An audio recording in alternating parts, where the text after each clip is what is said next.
This is Friday, January the 8th. This is American history. We learned yesterday of a group of men who are going to do very well during the Gilded Age. Charles Darwin, who is a biologist from England, set the groundwork during the American Civil War.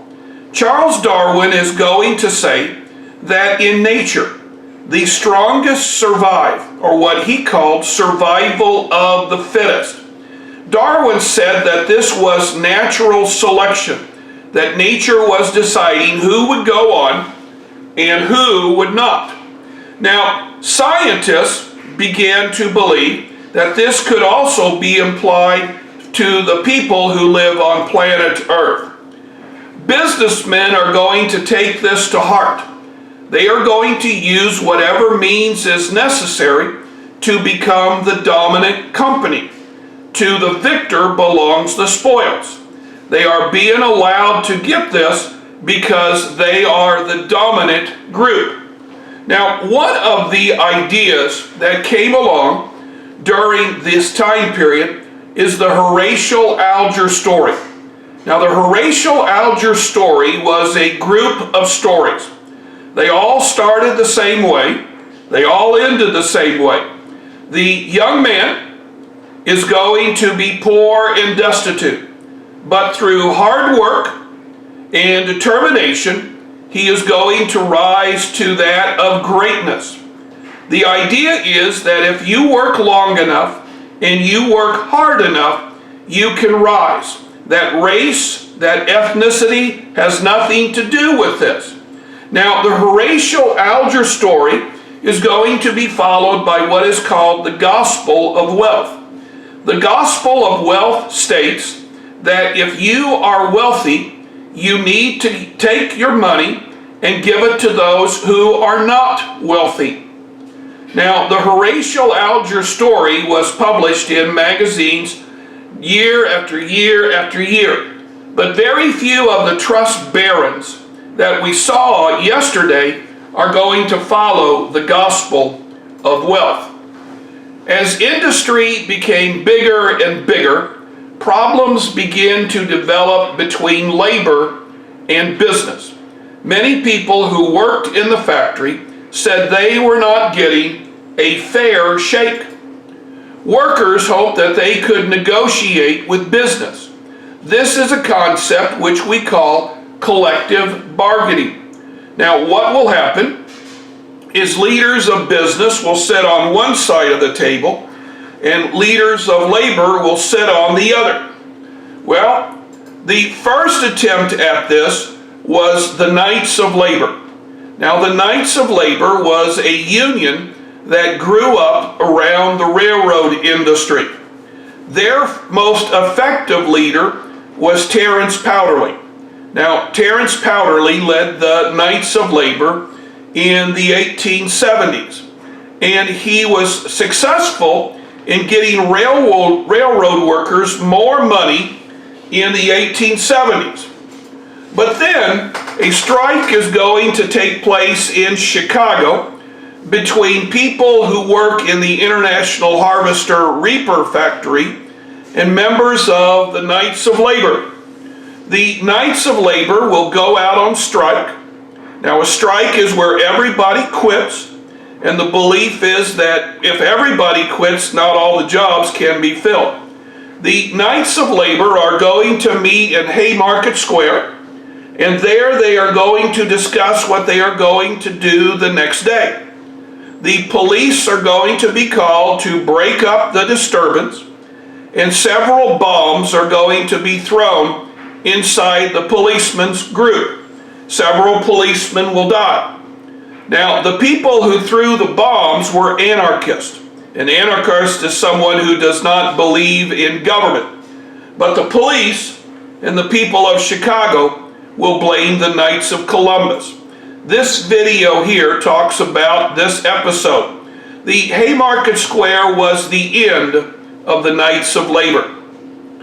During the 1870s, 80s, and 90s, most of the people who came to the United States came from Southern Europe, like Italians, and from Eastern Europe, like Russians and Poles, or what we sometimes call Slavic people, because the language they speak is part of the Slavic tongue.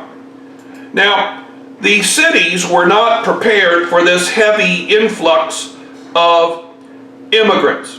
The sanitation inside the buildings was quite poor. The water and sewer tended to run next to each other, and people would get sick from bad water. The buildings had very little heat, and there would be times in which the people would freeze to death or pass out of the heat in the summer. The buildings always had to be built close to the factory because there was no public transportation in those days. Now, most of the buildings that were built were called dumbbell tenements. Now, a dumbbell tenement is a building that has 3, possibly 4 floors, and each family would be assigned to a room. So you might have 4 families on one floor, and 4 families on the other, and 4 families on the third, and maybe even 4 families in the basement. Because plumbing is always the hardest thing to do, the water lines will always be placed in the hallway. And so you will have a bathroom that will be shared by 4 families. Now, to get the waste out of the bathroom, they use clay pipes. To get water into the building, they use clay pipes. Now, these clay pipes leaked, and there was many cases when the clay pipes that carried the waste from the bathrooms would mix with the water that is going into the homes to be drank. And this is going to cause all sorts of disease. Crime is rampant inside these cities. Gangs are going to go along the streets, and they are going to shake people down for money. Because most of the buildings were made of wood, when a building catches on fire, it was hard to put the fire out, and whole blocks are going to burn down. Now remember, in those days we didn't have fire insurance. To end the corruption, the Hayes administration is going to go to war with itself. Now, the Hayes administration believes that there are some government employees who are not carrying out their wishes. Yet there are those in the Republican Party who believe that everything is fine. This is a picture of Roscoe Conkling. Roscoe Conkling is a United States Senator from New York. Roscoe Conkling says that the United States Senate and the United States House should concern itself with business. That the most important thing for the Congress to do was to help protect business. Those Republicans who stood with Conkling are called stalwarts. Hayes had a different approach. Hayes believed that there needed to be change. Change in our economy, change in our cities. Those Republicans who agreed with Hayes were called half-breeds. Now this will become important as we get toward the 1880 presidential election. Hayes is going to encounter problems from the Grant administration. The Grant administration in its second term had had a panic. We call it the Panic of 1873. Hayes believed that the panic was caused by a lack of specie. Now Hayes believed that there was only so much gold. And so Hayes proposed that we use silver as an additional specie. Now most representatives from the West agreed with this, because even though the United States had some gold, it was flush with silver. In Congress, we see the Bland-Allison bill. This is Richard Bland from Missouri. He's from the Hannibal area. And Richard Bland is going to call for the Treasury Department to buy silver. Now, the Bland-Allison bill is going to authorize the president to buy a particular amount of silver. And this silver would be given over to the Treasury to act as specie. But there were those in Congress who said no, silver wasn't as good as gold. And there were those in Congress who believed that the only thing we should use is gold. These people became known as gold bugs. So as we get closer and closer to the 1880 election, are you a Republican who wants change, a half-breed? Are you a Republican who wants to keep things like it is, a stalwart? Are you a Republican that wants to expand the economy? You want silver. Are you a Republican who wants to keep specie as it is, a gold bug? As we approach the 1880 election, Hayes chooses not to run for a second term. The Republicans are going to turn to James Garfield. James Garfield was a Civil War veteran, a highly decorated general during the war. Garfield is a congressman from Ohio. Garfield is going to choose Chester Arthur. Chester Arthur is a stalwart. Arthur had felt the wrath of Rutherford Hayes during the struggle with Roscoe Conkling when Arthur had been fired as a custodian of the Federal Depository in New York. To face against Hayes would be the Democrat Winfield Hancock.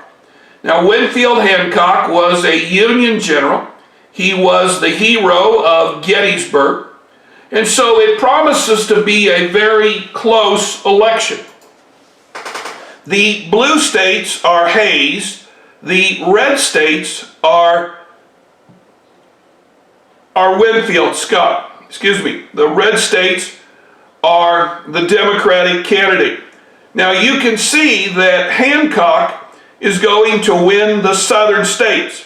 Now this is important to remind yourself in your notes, because the South is going to side with the Democrats until 1964.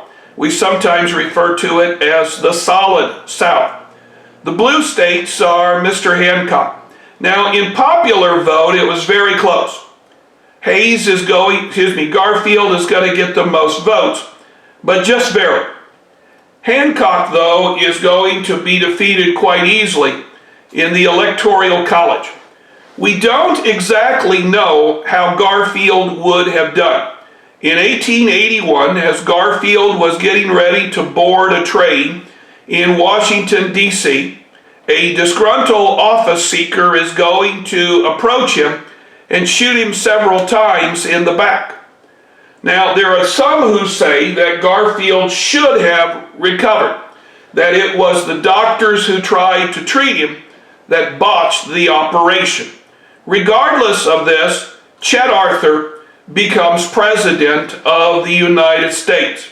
Now the question is Arthur going to carry out the wishes of James Garfield and the half-breeds, or is Arthur going to side with his old friend Roscoe Conkling and become a stalwart?